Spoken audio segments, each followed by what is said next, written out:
Hello বন্ধুরা, good morning. কেমন আছেন আপনারা? নিশ্চয়ই খুব ভালো আছেন। খুব ভালো থাকুন, সুস্থ থাকুন। আমিও ভালো আছি। সবিতা গোস্বামী ব্লগ চ্যানেলে আপনাদের সবাইকে স্বাগত। লাইক, কমেন্ট, শেয়ার করবেন, সাবস্ক্রাইব কিন্তু করে দেবেন। ফেসবুক পেজ থেকে যদি আমার এই ভিডিওটা দেখে থাকেন ফলো করে দেবেন। তো দেখুন, আজকে আবার এসেছি। আজকে মঙ্গলবার, আমার নিরামিষ, একদম নিরামিষ রান্না আজকে। তা আমি আজকে খুবই সাধারণ একটা রান্না দেখাবো, তবে আমি কিভাবে করি আমি সেটাই দেখাবো। যদি ইচ্ছে হয় একবার দেখবেন, এইভাবে বানিয়ে খাবেন, ভীষণ ভীষণ ভীষণ ভালো হয়। তা আমি আজকে করব আলু পোস্ত। এই আলু পোস্তটাই আমি কিভাবে রান্না করি আপনাদের দেখাবো। তো চলুন দেখাই। এই দেখুন, আলু কেটে ভালো করে ধুয়ে রেখেছি। কড়াই তেল বসিয়েছি, তেলটা বেশ গরম হয়েছে, আস্তে আস্তে আরও গরম হচ্ছে তেলটা। এবার আমি এই তেলের মধ্যে একটু নুন দিয়ে দেবো, যাতে গায়ে না ছিটে। আলুটা আমি একটু লাল লাল করে ভাজবো। তো এই আলুটা আমি ছেড়ে দিলাম।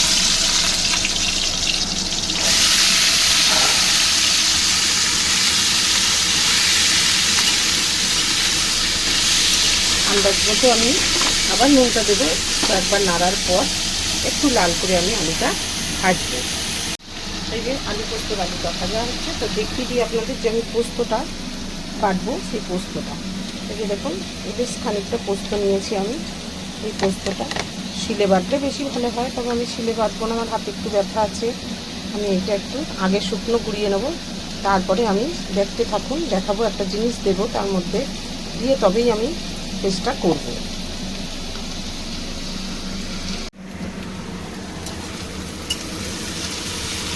এই যে পোস্তটা একটু খালি আমি এই যে গুঁড়িয়ে নিয়েছি। এবার এতে আমি দিয়ে দেবো একটু লঙ্কা, কাঁচা লঙ্কা দেবো। এই যে 4টে কাঁচা লঙ্কা, লঙ্কাগুলো ভীষণ ঝাল। এই 5টা আলুর মতোই আলু আছে, পোস্ত করছি, সেজন্য আমি এই যে খুব ঝাল বলে আমি 4টে লঙ্কাই দিলাম। আর এখানে জল দেব না, আমি দিয়ে দেবো হচ্ছে ঠান্ডা একটু দুধ। দুধ দিয়ে আমি পেস্টটা, পোস্তর পেস্ট বানিয়ে নেব তো বেশ ভালো করে মিহি করে।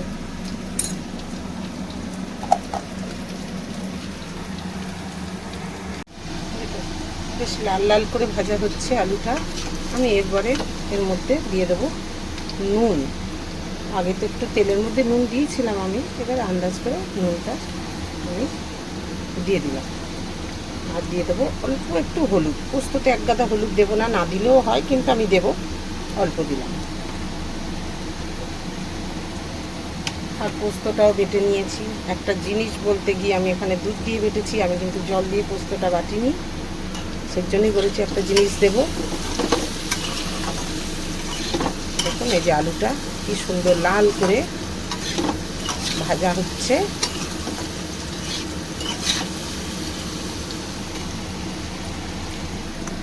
এই দেখুন, পোস্তটা বেটে নিয়েছি খুব ভালো করে মিহি করে। শিলে বাটলে খুব ভালো হয়।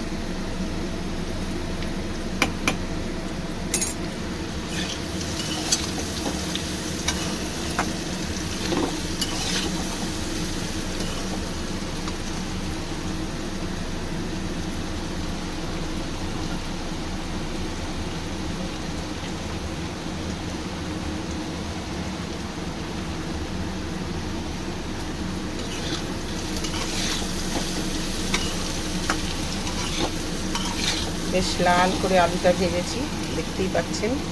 আরও একটু ভেজে নেব, তারপর আমি পোস্তটা দেব। একদম লাল করে আমি আলুগুলো ভেজেছি, খুব ভালো করে সুন্দর করে ভেজে নিয়েছি। এবারে আমি দিয়ে দেবো এই পোস্ত বাটাটা। এই জায়গাটা ধুয়ে দেবো, অনেকখানি পোস্ত লেগে রয়েছে জায়গাটার মধ্যে, এখন আমি জল দিয়ে দিলাম। তবে পোস্তটা আমি ভাজবো না, আমি পোস্তটা মধ্যে একটুখানি জল দিয়ে দেবো।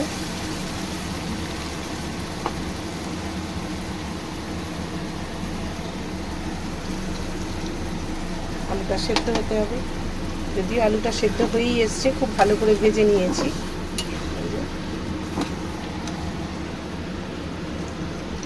জলটা আমি দিয়ে দিলাম, আর দিয়ে দেবো হচ্ছে পোস্তটার কালারটা লাল করব আমি, সের জন্য একটু রেড চিলি পাউডার আমি দিয়ে দিলাম।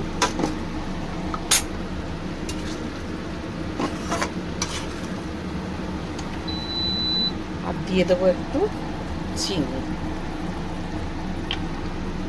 নুন তো আমি আগেই দিয়ে দিয়েছি।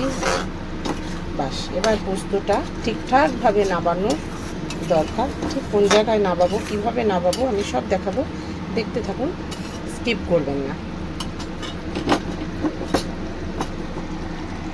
দেখুন পোস্ত একদম হয়ে গেছে। আর আমি এটাকে শুকনো করব না, এইটুকু জল আমি রাখবো। আমি গ্যাসটাকে নিভিয়ে দিলাম। এবার আমি পোস্তটা নামিয়ে নেব। এই হচ্ছে আমার পোস্ত রান্না। যদি ভালো লেগে থাকে একটা লাইক কমেন্ট শেয়ার করবেন, সাবস্ক্রাইব করে দেবেন। নামিয়ে নিয়ে দেখাচ্ছি। দেখুন এই যে পোস্ত হয়ে গেছে। যদি ভালো লেগে থাকে অবশ্যই এইভাবে করে খেয়ে দেখবেন, আর একটা লাইক কমেন্ট শেয়ার করে দেবেন।